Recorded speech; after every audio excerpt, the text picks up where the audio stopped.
ሰሞኑን እንዳየነው አንድ ዘፈን ተዘፈነ ብሎ ኮንፊውዥን ውስጥ የሚገባ ማህበረሰብ ነው የሚሆነው ለምሳሌ አሁን ቴዲ አፍሮ ዘፈን ለቀቀ ይሄ የለቀቀው ዘፈን ላይ አስተሳሰባዊ ዓለም የሚያውቅ ሰው ቴዲ አፍሮ ከምን ሐሳብ ዘፈነ ብሎ ይጠይቃል ከዛ የቴዲ አፍሮ ያስተሳሰብ ውቅር ምን አይነት ስለሆነ ነው ይሄንን የዘፈነው ይላል ቀጥሎ ቴዲ አፍሮ ምን ሐሳብ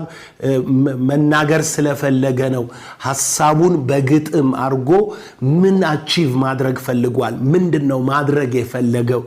ምን ማምጣት ፈልጎ ነው ብሎ ይለያል ከዛ በኋላ ደግሞ በዛ ሐሳብ ውስጥ የዘፋኙን ማይንድ ሴት ካገኘ በኋላ ይሄ ሰው እንደ ማህበረሰብ